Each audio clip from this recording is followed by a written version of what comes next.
So Kathleen Kennedy introduces a transgender clone trooper after Disney CEO Bob Iger said he removed the company from the culture war. Was this rebellion from Kathleen Kennedy, or did this happen after planning by Disney before Iger's announcement? We're going to dive right deep into that. So, welcome back to Views with Hughes, Agenda Free News. This is Jerome Hughes. Now, let's go ahead and get right into it. Now, another shocking development under the whole Kathleen Kennedy regime and Kathleen Kennedy's version of Star Wars at Kathleen Kennedy's Lucasfilm and the Walt Disney Company itself. Now, Kathleen Kennedy has, once again proven that her agenda is steering the ship, as Kathleen Kennedy and her team at Lucasfilm, which is ran by Kathleen Kennedy, have revealed a first look at something that seems to perfectly encapsulate Kathleen Kennedy's misguided direction. Now, under Kathleen Kennedy's leadership, Star Wars: Secrets of the Clone Troopers now features a male clone trooper pretending to be a woman. Now, Kathleen Kennedy, as you all can see up here from Star Wars Holocron, has continued to push her agenda into the Star Wars universe with the latest edition. Okay, now here on X, y'all can see here on Star Wars Holocron's channel who shared details from the book where we've learned more about Kathleen Kennedy's latest move, written by Mark Sumerak and illustrated by Alberto Busicchio. Not sure if I pronounced his name, forgive me, but the book introduces a character called Sister, who's a trans woman clone trooper. Now you have to wonder why is Kathleen Kennedy and the team at Lucasfilm felt the need to go ahead and include this. Well, apparently this decision fits perfectly with Kathleen Kennedy's larger agenda.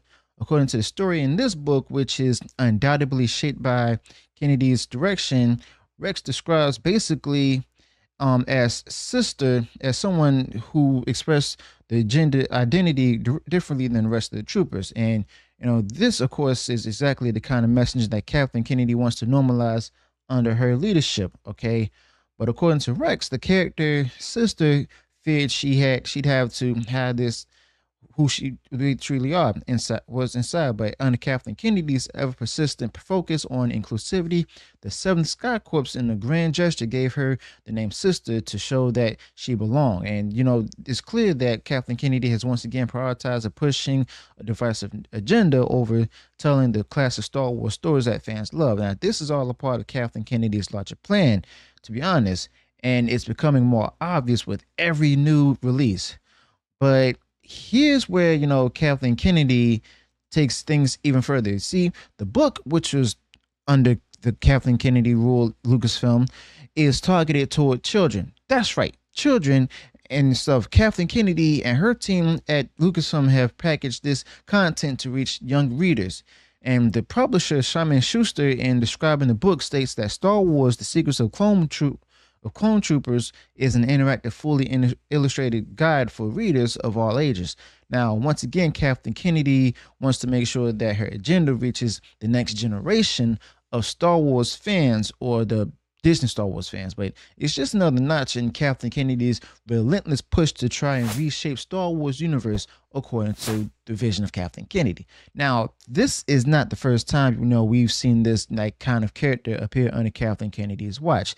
Apparently, Sister was actually introduced by E.K. Johnson in Queen's Hope back in 2022, a time when Kathleen Kennedy's influence over the franchise was already being felt. Now, E.K. Johnson shared the concept art of Sister on social media before quickly deleting it, but not before Kathleen Kennedy and her message was basically made clear. Okay, you see, the character created under Kathleen Kennedy's oversight basically was introduced to push the boundaries of what Star Wars fans have come to expect. Now, Johnson wrote her name is Sister because her brothers wanted to make sure everyone knew that she belonged. But once again, this illustrates how Kathleen Kennedy is using Star Wars to go ahead and promote modern social issues rather than epic space adventures that we all learn to love.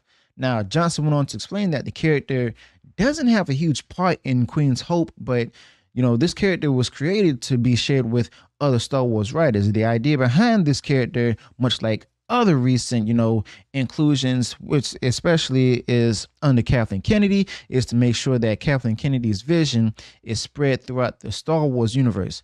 it's not storytelling. It's not about storytelling anymore. It's basically about fulfilling Kathleen Kennedy's agenda and making sure that everyone in the galaxy knows it. Okay. And yes, we all know it at this point. But in a now deleted post, Johnson explained that, Sister is functionally immortal, boasting plot armor that, that's stronger than Darth Maul's force powers. And this is exactly the kind of ridiculous storytelling that we've come to expect under Kathleen Kennedy's leadership. Now, characters like Sister don't exist to add depth or nuance to the Star Wars universe. They exist solely to serve Kathleen Kennedy's political messaging. Now, under Kathleen Kennedy's watch, Star Wars has gone from being a beloved saga of good versus evil to a battleground for modern social issues. And Sister is just the latest example of that. Now, I want to remind you all, this is a book and not the Clones show. But Johnson, in an interview with Force Friends Rewatch, revealed that the idea to make Sister transgender character came directly from Kathleen Kennedy and Kathleen Kennedy's story group. Now, this wasn't just some, random decision made by a writer. This was top down, and Kathleen Kennedy was undoubtedly behind it. Now, Johnson also explained that the story group, which operates under Kathleen Kennedy and stuff, and her direct influence, asked her to make another character trans, but, when she couldn't, she basically introduced Sister. Now, it's clear that Kathleen Kennedy wanted this character to be included, and Johnson followed through with what Kathleen Kennedy wanted and Kathleen Kennedy's directive. Now, let's be honest here. Why would Kathleen Kennedy just suddenly go ahead and push this kind of character? According to Johnson, she wanted the character's immediate acceptance to shine through. Now, this is exactly the kind of messaging that Kathleen Kennedy wants in every Star Wars project. But under Kathleen Kennedy's leadership, we see instant, unquestioning acceptance of radical ideas being promoted at every turn. Now, this is how Kathleen Kennedy is shaping the future of the franchise itself under Disney. But here's also the kicker. You see, earlier this year, Walt Disney Company's CEO Bob Iger works closely with Kathleen Kennedy, claimed that Disney had removed itself from the culture war. Now, Iger was also asked by, CNBC's David Farber about this, and his response was nothing short of political doublespeak, where Iger said that he wanted Disney and to be out of the culture wars. Okay, so also Iger was asked by CNBC. The woke thing has had more of an impact. You've said to me that you would love to just be out of the culture wars. Do you feel you're succeeding in that?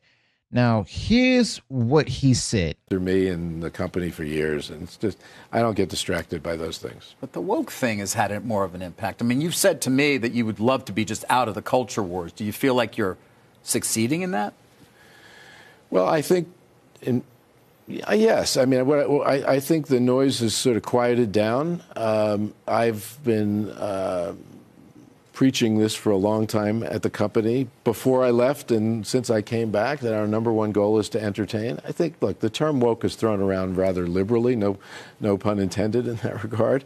I think a lot of people don't even understand really what it means. The bottom line is that infusing messaging as a sort of a number one priority in our films and TV shows is not what we're up to.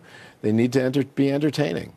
And look, where the Disney company can have a positive impact on the world, whether it's, fostering acceptance and understanding of, people of all different types, great. But generally speaking, we need to be an entertainment first company. And I've worked really hard to do that. You have? I have. And yeah. In what way? What do you mean when you say engaging with our executives, engaging with the creative community, returning to our roots, making sure that everybody's aligned on what our priorities are, and understanding that, look, we're trying to reach a very, very diverse audience.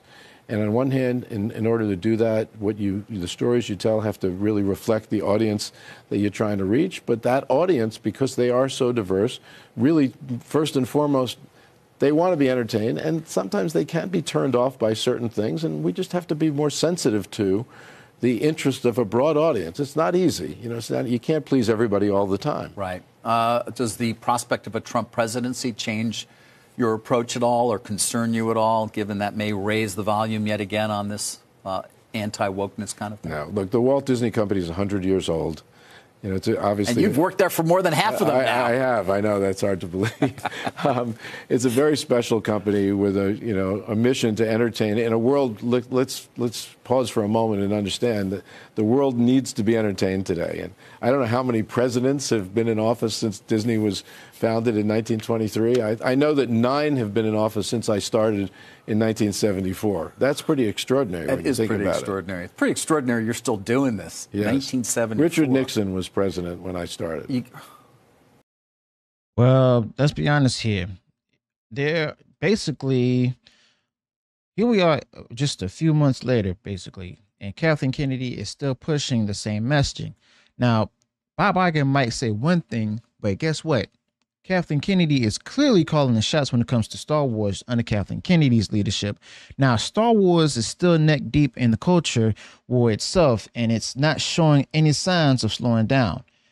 Now, let's be real here. At its core, Star Wars was never about politics. You know, it was about timeless themes, good versus evil, redemption, and the hero's journey. But under Kathleen Kennedy's direction, we've seen that the franchise has become something unrecognizable. Now, what George Lucas created is being dismantled, as we can see, and Kathleen Kennedy is the one behind it. But the decisions being made under Kathleen Kennedy's leadership at Lucasfilm are turning this beloved franchise into a tool basically for promoting radical ideology. Now, think about the effect that this has on the next generation of Star Wars fans, like the children, for example, the very audience that Kathleen Kennedy is targeting with this book. They're being fed with the messages that are far from age appropriate. You know, this is Kathleen Kennedy and, you know, her particular agenda at work, normalizing ideas that confuse kids and lead them to question basically the basic truths. Now, let's not forget, under Kathleen Kennedy, Star Wars is no longer a galaxy far, far away. It's a battleground for pushing divisive ideologies instead. Now, who can forget like the infamous push for diversity and inclusion that we've seen time and time again under Kathleen Kennedy's leadership? Now, from the rise of Skywalker's token LGBTQ scene to this latest inclusion of the transgender clone trooper, where Kathleen Kennedy has made it clear that her vision for Star Wars is about, you know, pushing the limits of what fans will accept. Under Kathleen Kennedy, the focus has shifted from epic storytelling to promoting a divisive social issues, and is alienating the core fan base itself. Now, as I've said before, we need to hold Kathleen Kennedy accountable, and we need to call out these decisions that are confusing kids and dismantling what made Star Wars great. Now, let's keep the pressure on the company itself, and let's not forget, like, you know, this where Kathleen Kennedy is. If we don't do this, she's going to keep pushing this agenda until there's nothing left for Star Wars that we once knew. So, Bob Iger, if you're listening, and I hope you are, it's time to stop letting Kathleen Kennedy use Star Wars as a platform for political propaganda. It's time to return to the basics to tell stories that unite and inspire, because guess what? Under Kathleen Kennedy, Star Wars is just doing the exact opposite.